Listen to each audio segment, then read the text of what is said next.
Jaya Radha Madhava Jaya Kunda Bihari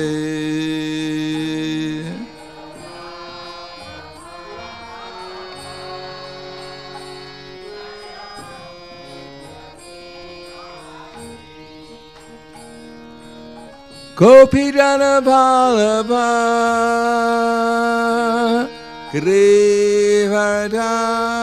Grivardhari Jaya Grivardhari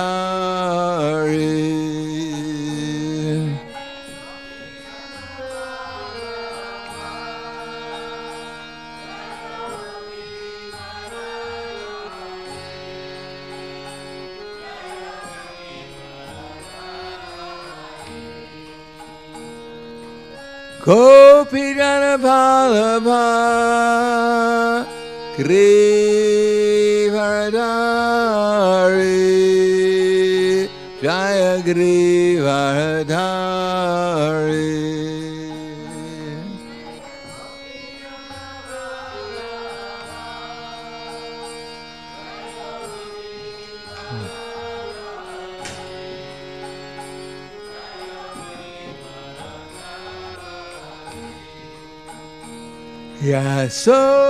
Yasodanandana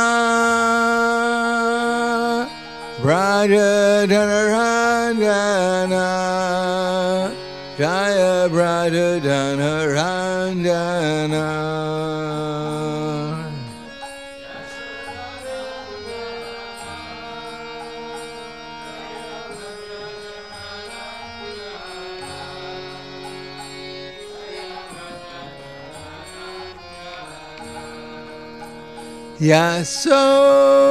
Yasodanandana Brajadhanaranjana Jaya Brajadhanaranjana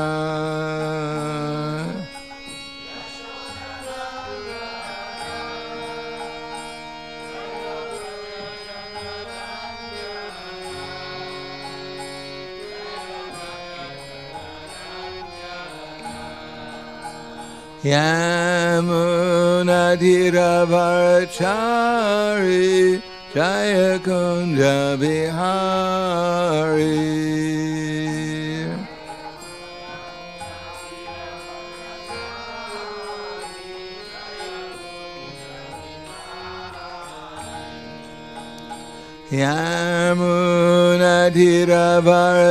Yamunadiravarachari Jaya Kunda Bihari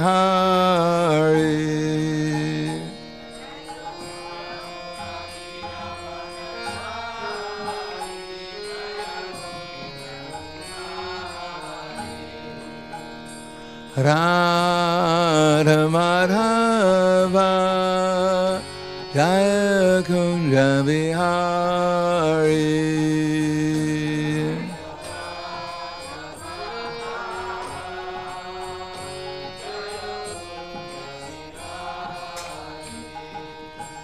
Jaya Radha Madhava Jaya Kunda Bihari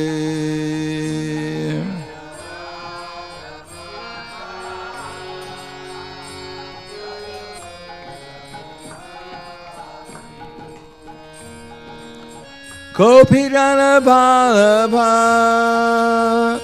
Grivardhari Jaya Grivardhari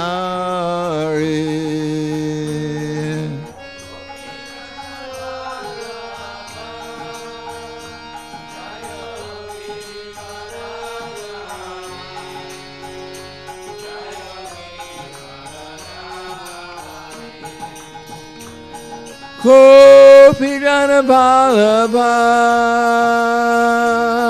Grivardhari Jaya Grivardhari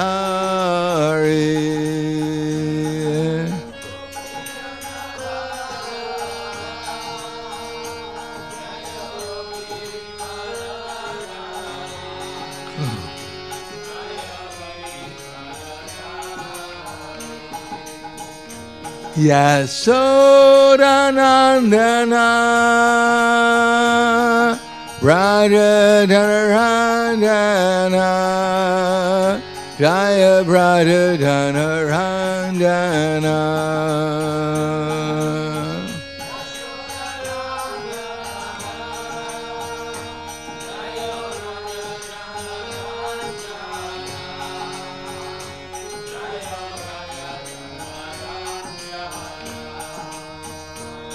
Yasodanandana Raja Dhanarandana Jaya Raja Dhanarandana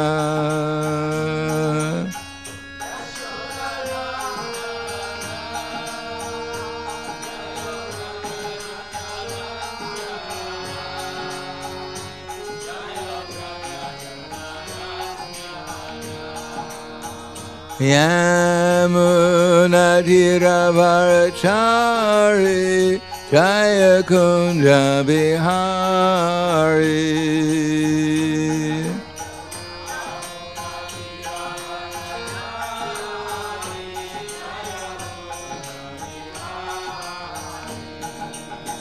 Yamunatiravarachari Jaya Kunja Bihari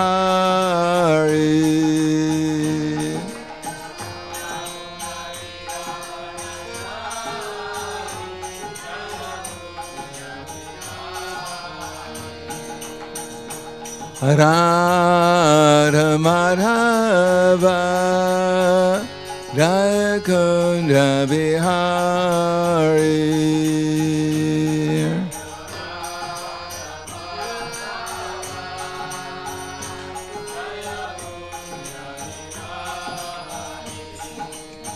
Jaya Radha Madhava Jaya Kunja Bihari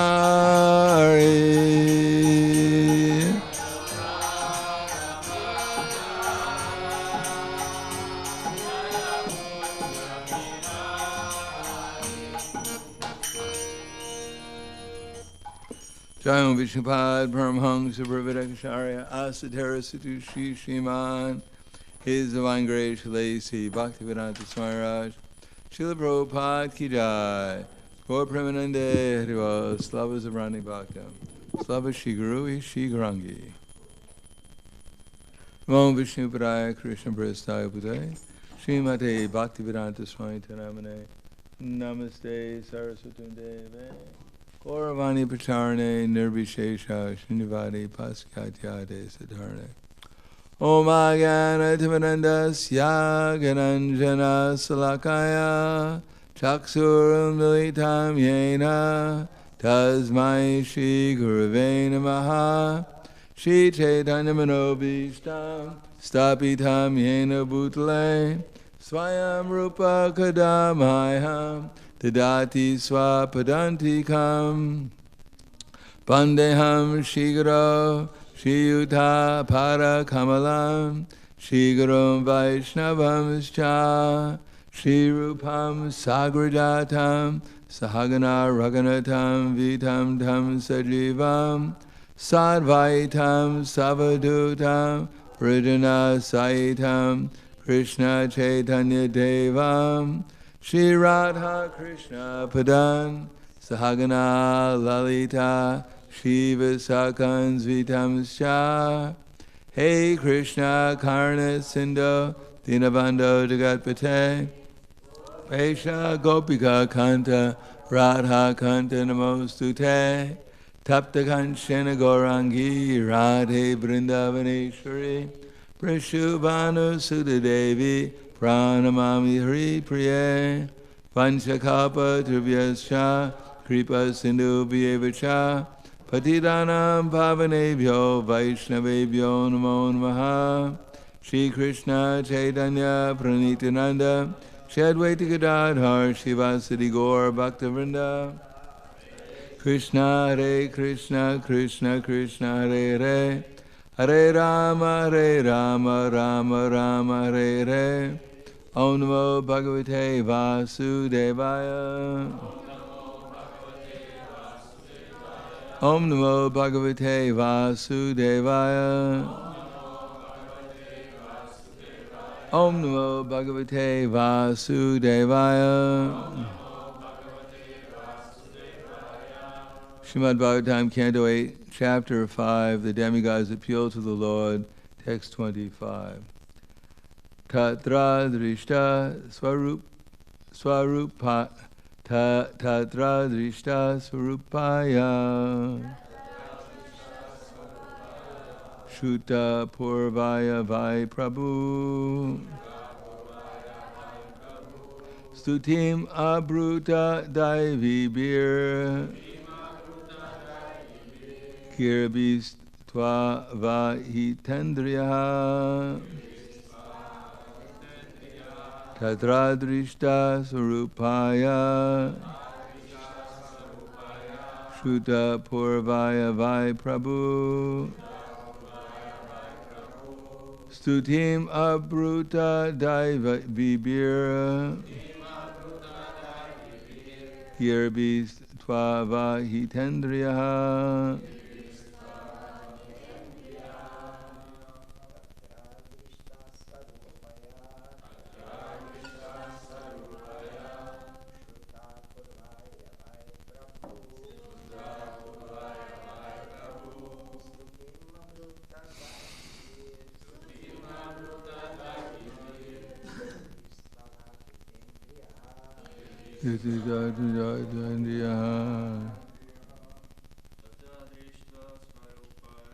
Tadradishta srupaya Shuta purvaya vai prabhu Shuta devabruta daivibhira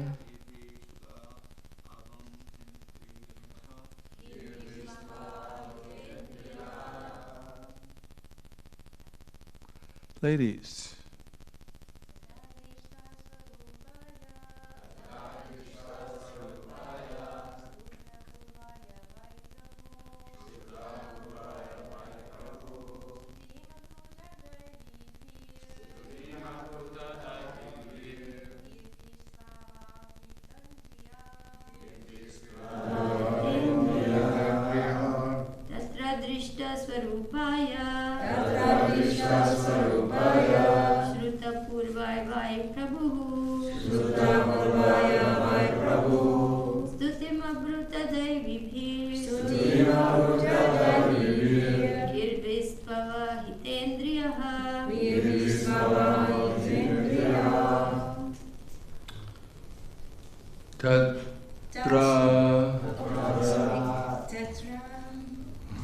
there, at the Lord's abode known as Swetadweep, Adrishta Srupaya, under the Supreme Personality of Godhead,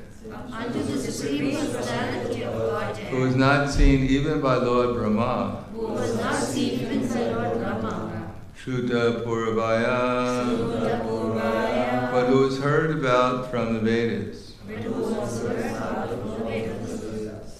Vai, indeed, Prabhu, Lord Brahma, Stutim, prayers derived from the Vedic literature. Abruta, performed. Daivibi, prayers. Mentioned in the Vedic literature is offered by persons strictly following the Vedic principles.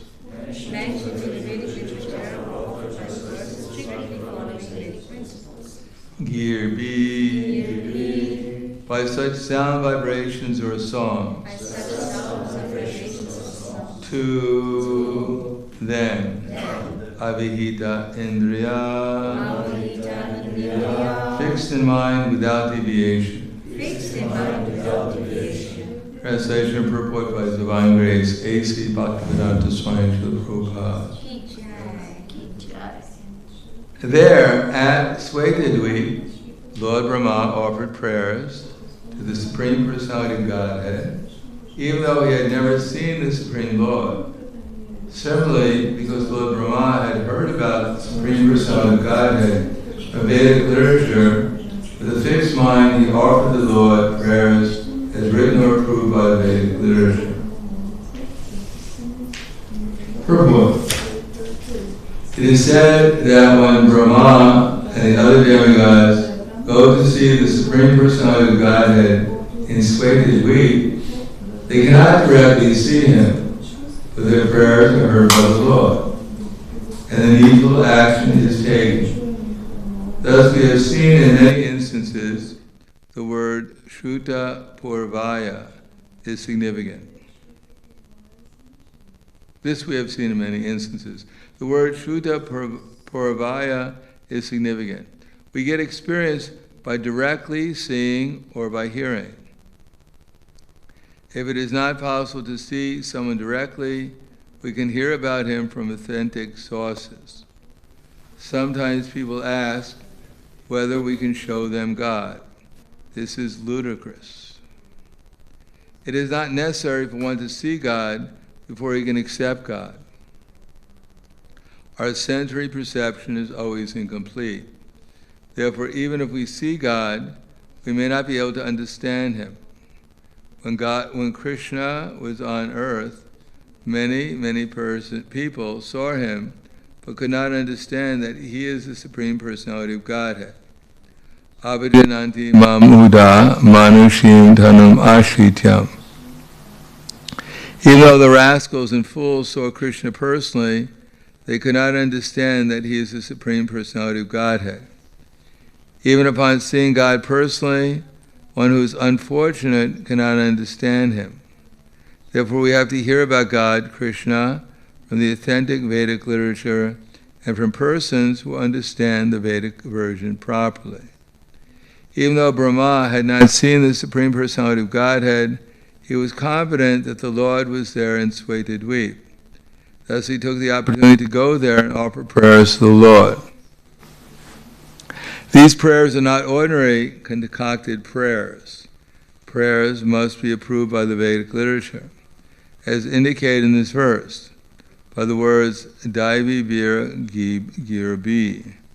In our Krishna consciousness movement, we do not allow any song that has not been approved or sung by bona fide devotees. We cannot allow cinema songs to be sung in the temple. We generally sing two songs. One is Shri Krishna Chaitanya, Prabhu Nityananda, Shri Advaita Gadadhar, Shri Vasudeva Gaur Bhaktivinoda. This is bona fide. It is always mentioned in the Chaitanya Charitamrita and is accepted by the acharyas.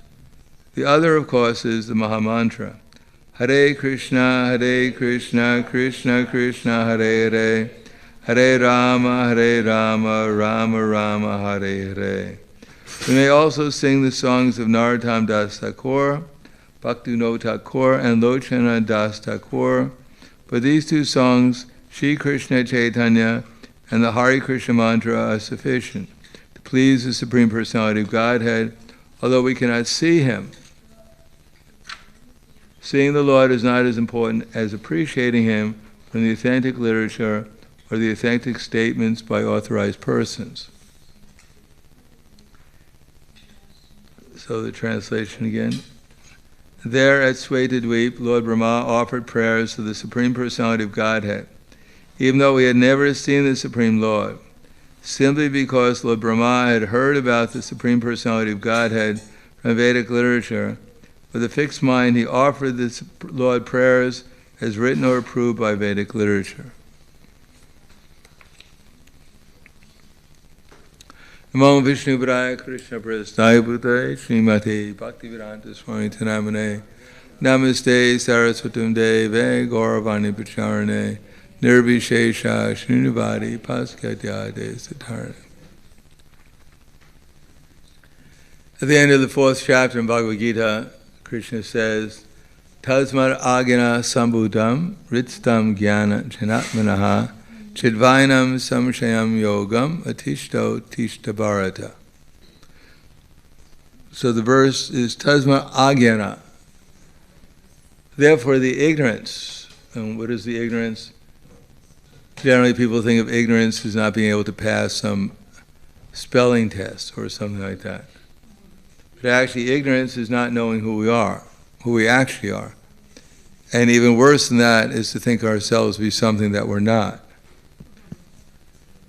Due to the fact that we're in ignorance, avidya, therefore we've acquired a false ego, and we're convinced we're something we're not.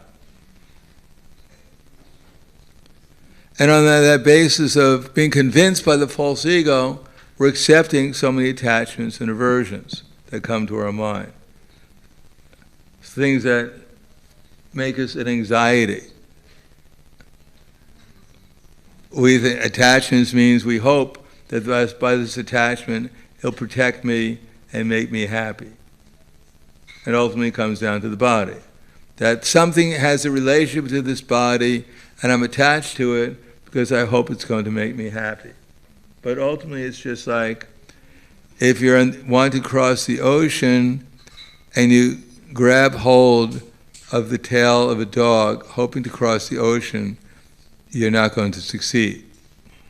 Similarly, all the attachments we have, whatever it may be, Chaitanya Mahaprabhu said, Nadanam, Nadanam, Nasundarim, Kavitam va Jagarisha Kamaye.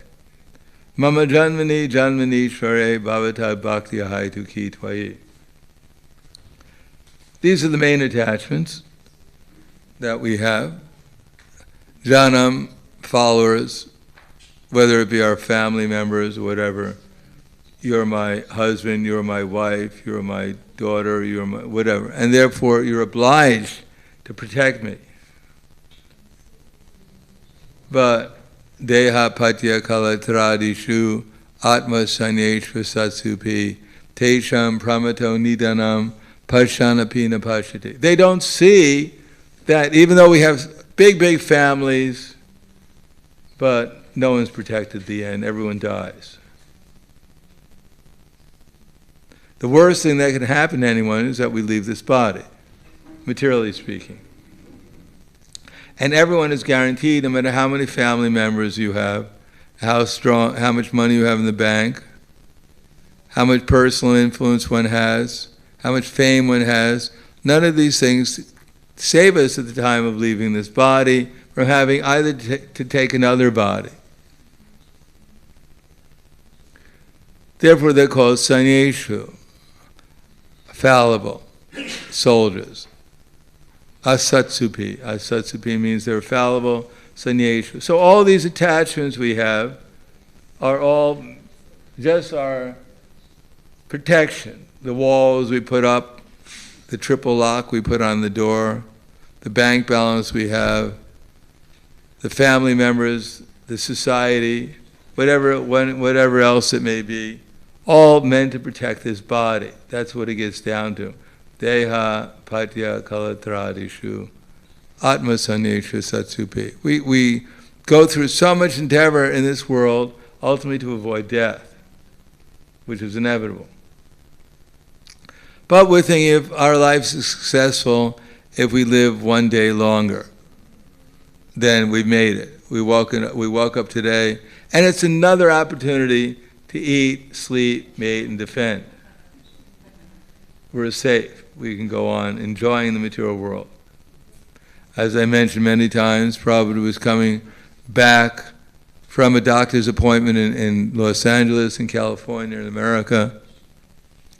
And he passed by one movie theater, and the title of the movie was, Is There Sex After Death?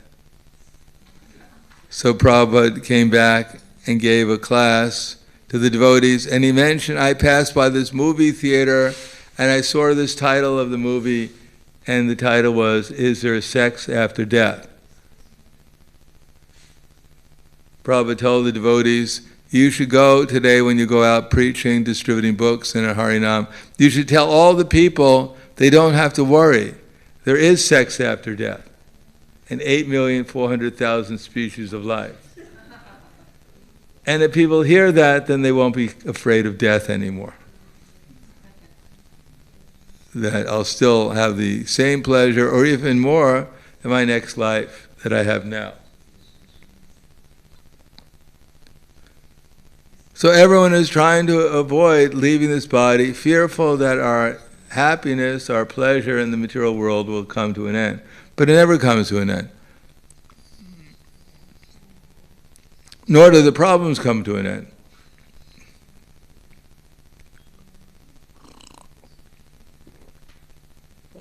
Next time we take birth, in any species of life, we'll be looking both ways. Either crossing the street to see that no car hits us, or looking both ways to see no bigger animal comes and pounces on us. Still, we'll be looking both ways all the time. No big difference.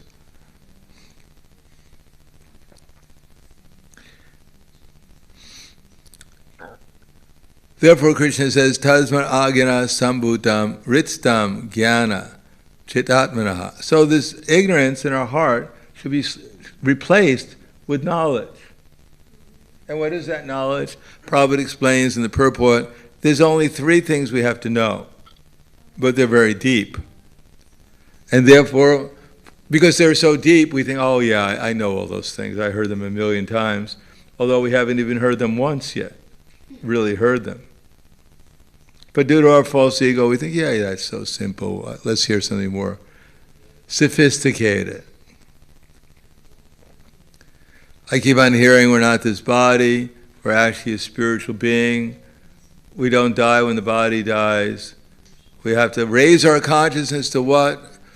We have to raise our consciousness to become aware of Krishna and everyone and everything as it's related to Krishna, with the help of Krishna's expansion in our heart called the Supersoul.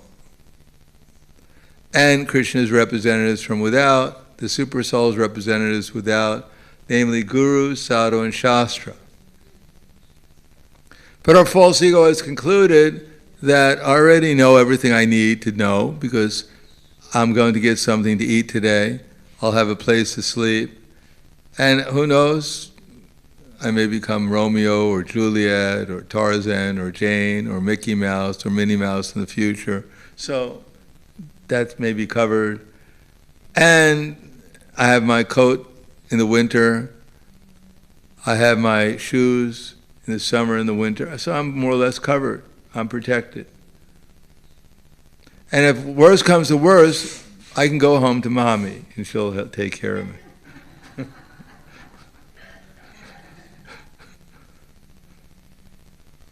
So everyone is more or less thinking they got it all covered, this soul. So what if I'm a soul? Big deal. Or the super soul. Oh, yeah, all right, there's some soul in my heart. Right, sure. And then there's the Supreme Lord. Well, that's too much. It's all nice philosophy, and I accept it superficially, but it's just like the parrot. You can teach a parrot to chant Hare Krishna, Hare Krishna, Krishna Krishna, Hare Hare. And then someone comes and grabs the throat, parrot. No more Hare Krishna. So we have this whatever our surrender is, we have this idea, oh, I made it already, I'm surrendered.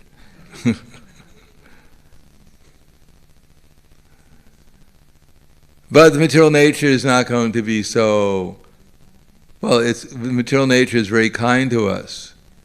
It doesn't allow us to remain complacent in Kali Yuga.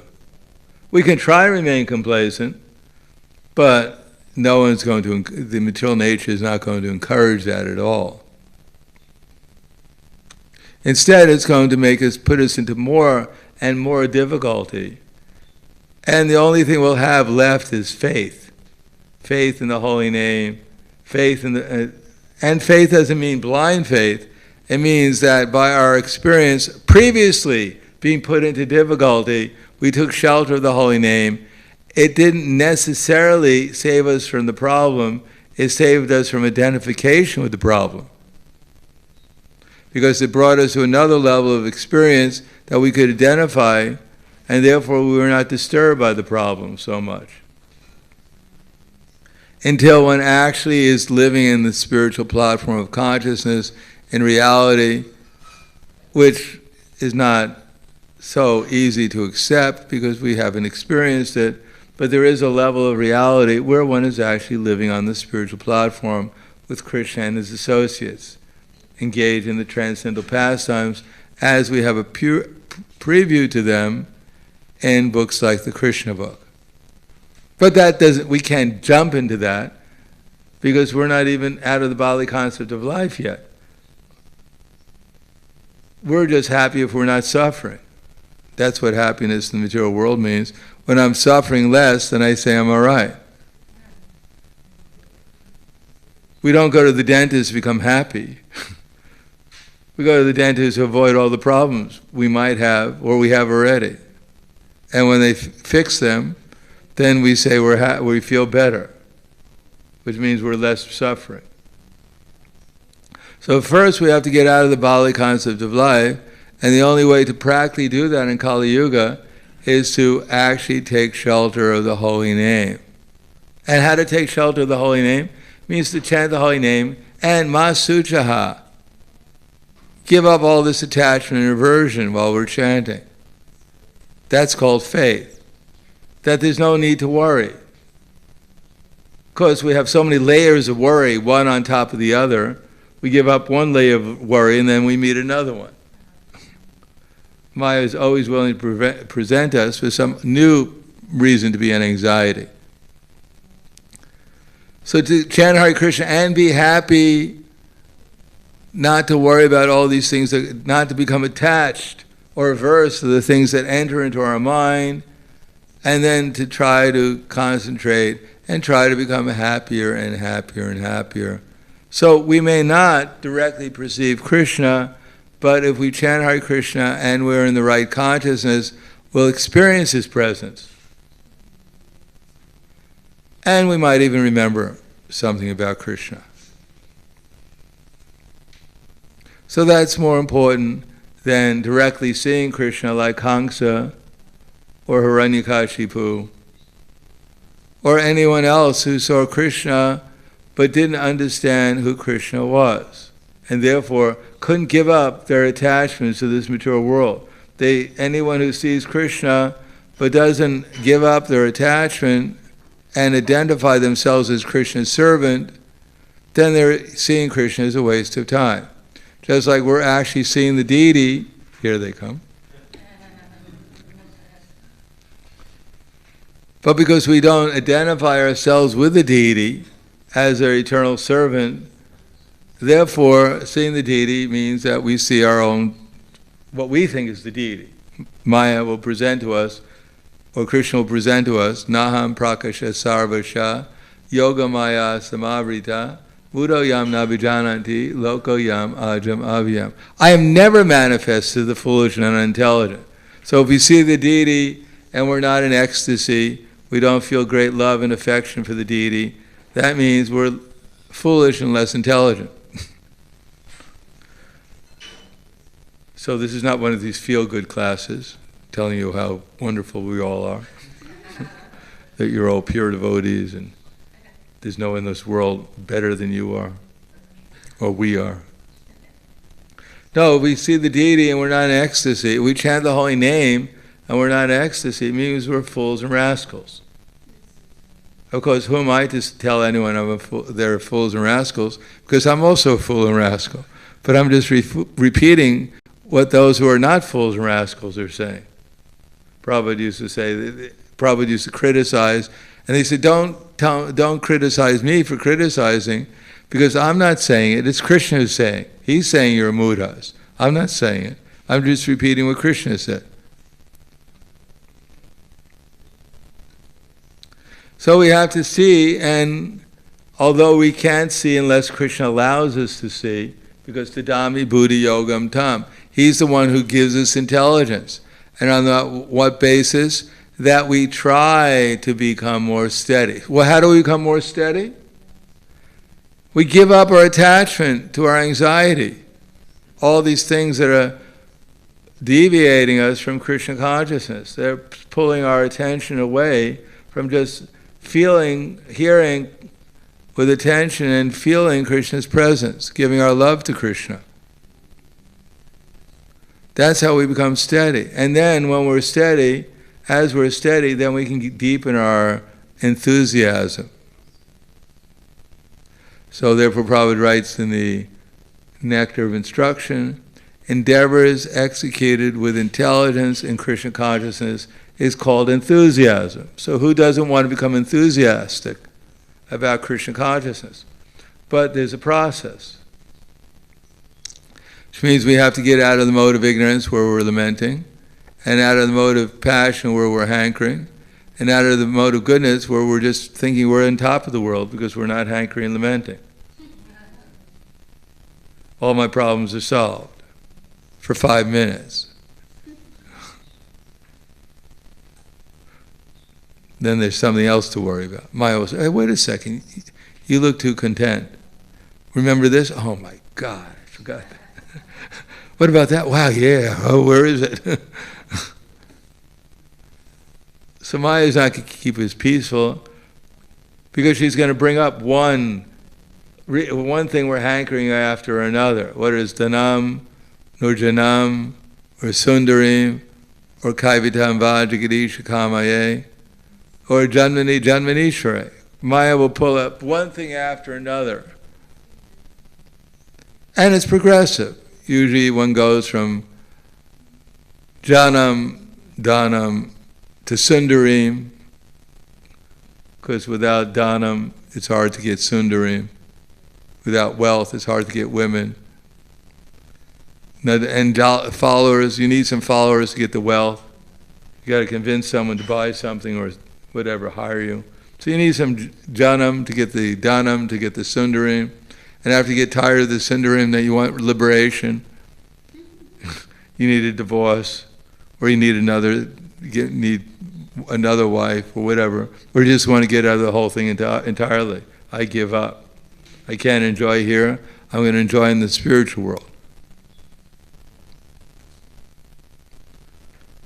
So Maya will present one thing after another, and as long as we're not convinced that I have to get free from all these things, then there's no question of going back to the spiritual world. It'll take many, many births to finally get convinced in Kali Yuga, maybe until the little pygmies who are very small, 1 meter high, are running after us to eat us. And we think, yeah, I should have chanted more carefully before. Now that I have nothing left but my body and they want that, I'm quite detached.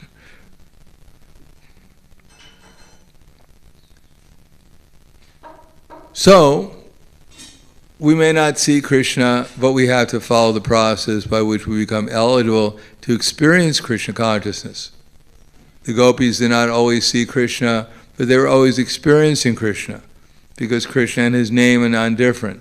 Krishna and the deities are non-different. Krishna and his words in the Bhagavatam, Bhagavad Gita, they're non-different, but we're very different from them, and that's our problem. They're all blissful, they all understand everything properly, and we're all morose because we're attached to the material energy. And we don't understand that we're eternal and who Krishna is. So these things are spiritual, and we have to learn how to take shelter of them, and that takes practice, and therefore we have sadhana bhakti. It doesn't come just by counting the number of years. We've been saying shnik, shnik, ram, ram, day, day, day, hey, kitty, kitty, hey, kitty, kitty. It's practical surrender.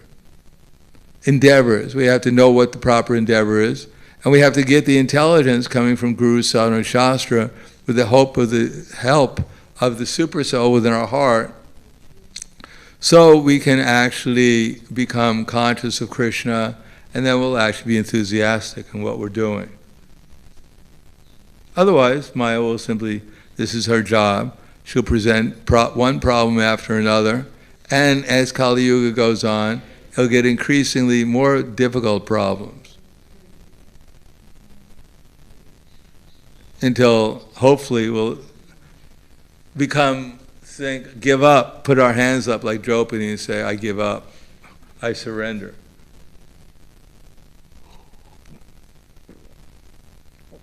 And actually surrender our anxiety. Surrender doesn't mean don't shoot me, God. That's not the surrender we're looking for. The surrender is, I give up all my anxieties. Whatever you want to do, it's up to you. I give up all my hankering, all my lamentation. I'm simply, at every moment, I'm just waiting to find out what you want me to do. That's all I'm trying to figure out. That's all I want to know, is what you want me to do. And I'm surrendered to doing that with the faith and confidence that this will please you. And by pleasing you, I'll be pleasing everyone. I'll be doing the best service for myself and everyone else. So, Brahma, the demigods, they went. They offered their prayers to the Sweta Dweep. And they got an experience. Krishna reciprocated with them. And Krishna will reciprocate with us too. It's just a question of us putting aside our doubts, putting aside doubts which arise out of what? Our attachment to the material world. Arising from what? Our attachment to this material body, our attachment to our material conceptions, our attachment to our material feelings that want to make this life as pleasant, happy as possible, and progress so we practically get unlimited material ecstasy at every moment. Running after the carrot, it's always in front of us, pulling the heavy load, thinking one more step and I'll get it. Yeah, we'll get it. We'll get a good knock from the material energy till we wake up and realize we're never going to get the carrot. Or even when we get the carrot, it certainly wasn't what we thought the carrot would be. It's not an organic carrot. It's a rotten carrot. Or a poison carrot. So we should, anyhow, so I'll stop there. Thank you. Any questions? It may be a nice carrot, I don't know. Our life is not to run after carrots. I guess. So one question that sometimes comes up is how to increase the service we are doing without burning out, without doing this service for 1 week and then collapse. Well, everything requires intelligence. As Krishna says in Bhagavad Gita, Ukramantam sitim vapi bhunjana vagunanvita pimudo nana pashanti jnana chakshusha. The foolish cannot understand how the living entity quits his body or what kind of body he enjoys under the spell of the modes of nature, but those whose eyes are trained with knowledge can see all this clearly. So if we're fools, we're going to do everything. We're going to do so many things wrong. And our false ego is telling us, you're doing it wrong, but you're absolutely right.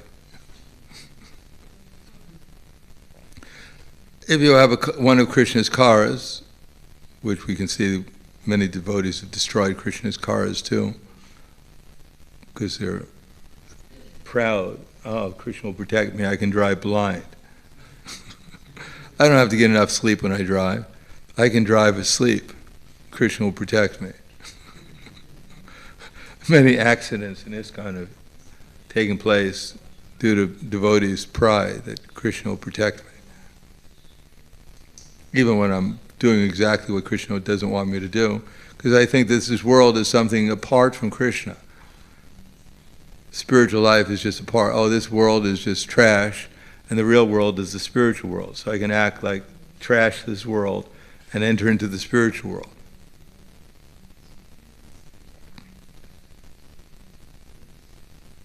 But actually, this world is also Krishna's property. This body we're in actually belongs to Krishna.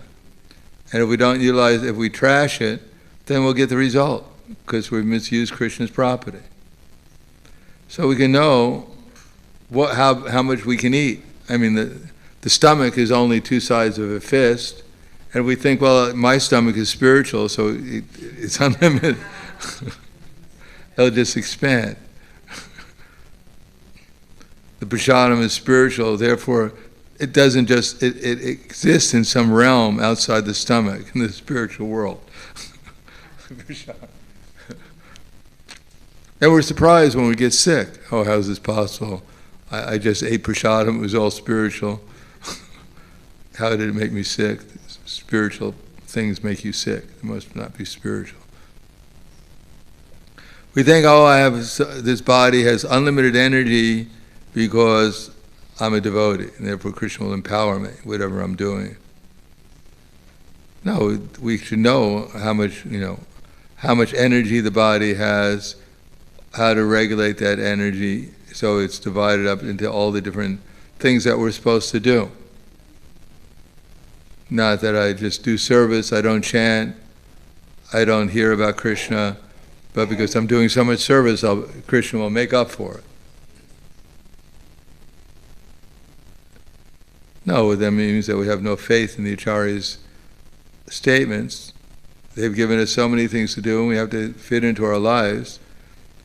What actually is the transcendental sandwich? Probably just transcendental sandwich means that in the morning we wake up to attend Mangal Arati, the most auspicious time of the day. Then we sing songs praising Krishna and his devotees in front of the deities. So we're doing deity worship at the most auspicious time of the day. Then we chant japa, which is the best time of the day to do it. And then we hear Srimad Bhagavatam, Bhagavad Gita, in the association of devotees, in a spiritual atmosphere. And we do that in the morning. And then, enlightened by the knowledge and the experience we get, we go out and we do something for Krishna. We can work at a job and give some results to Krishna, or we can go and preach, and then in the evening we hear about Krishna again before we take rest. So we dream about Krishna at night. Sometimes for a few days, a week, whatever, there may be a marathon, but that should also be regulated. Otherwise we're just fools. I know many devotees who won the marathon and then left the movement afterwards. So that's just foolishness. We should know what kind of body we're in and how to properly utilize it for the long term, so that we go back to Godhead, not in 5 minutes. We go back to Godhead so we spend the whole life in Krishna consciousness, healthy and happy in Krishna consciousness, rather than serving our false ego that I'm the best, I can defy the laws of nature, who cares about Maya? I am who I am. I'm transcendental, I'm powerful, I'm empowered. Yeah, we may be empowered for a few hours or a few days and before we crash. Because our mind was empowered, our consciousness was empowered, we neglected our body and our mind because we didn't use our intelligence. Anything else?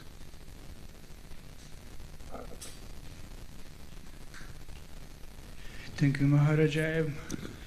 I'm always wondering if I do some service just for donation, not working in factory, and how to not be little in kind of wondering, is my income enough to pay bills and pay food? If I'm working just for donation, how to be totally detached? For donation, did you say? Yeah, I mean whatever Krishna sent, Sankirtan, prasadam distribution, any simple work that I have family. Anyhow, so we have to. Krishna is in our heart. He can tell us, to do what He wants us to do. And if we do that, we have to have some faith. Krishna will provide what we need. That's what He says. Have you ever had a day when you didn't get food?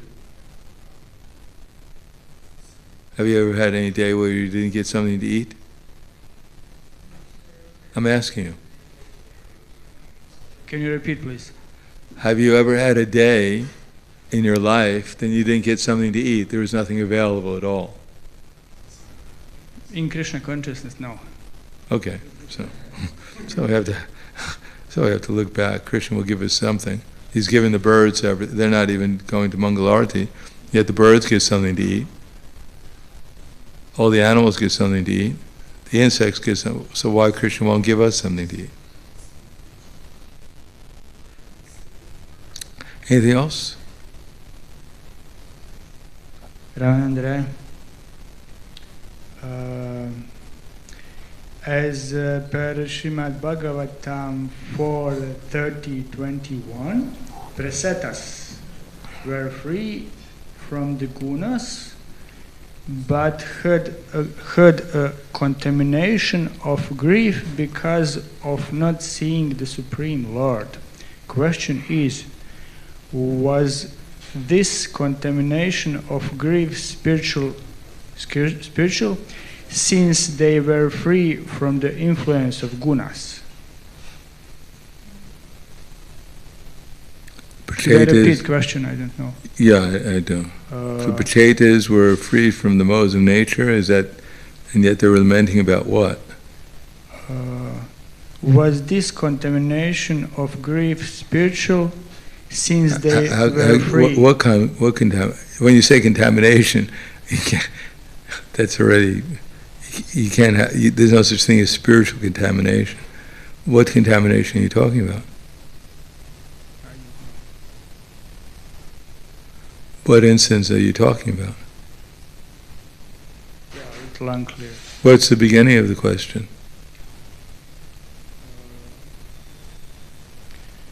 So I can just repeat again. Yeah, that you have to repeat it. Was this contamination? What contamination? I don't know, just... That's the beginning of the question? What's the beginning of the question? Prasetas were free from the gunas, but had contamination of grief because of not seeing the Supreme Lord. Well, that's not a contamination. That's feeling separation.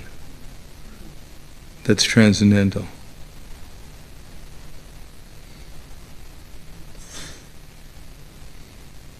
I don't know, there is another one.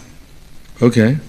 Yeah, question. Srila Prabhupada writes that we should not try to see God, but we should act in such way that He sees us. He wants to see us. Okay, go ahead. He's already seeing us. Yeah. But there are other statements in the Shastras and the Charyas meant for the sadhakas, like Srila Rupa Goswami, that although one sees himself unqualified, there should be a hope for such mercy to see God. What do you think about this contradiction? It's not a contradiction. There's no contradictions. We understand Krishna. It's up to Krishna whether he reveals himself to us, but we feel ourselves unqualified. But we know Krishna is very merciful, and therefore, although we feel unqualified, we hope that Krishna, because he's so merciful, therefore he'll reveal himself to us if he can find any little qualification we have within ourselves. And the main qualification is beginning with humility. So unless we have that feeling, we think I'm so qualified, Krishna will definitely reveal himself to me because of my exalted qualities. Then Krishna will, when he sees our pride, he'll go further away from us. When he sees that we understand our fallen condition, and that whatever we do, we know that we're completely dependent on Krishna and his representatives, that we have no real qualification other than their mercy, then Krishna will be merciful to us. One more question. You do have a question, Madhavi? Yeah, her. Here, right there. Thank you, Maharaj. This was a pretty heavy class in terms of destroying our attachments. And so I have a question about this.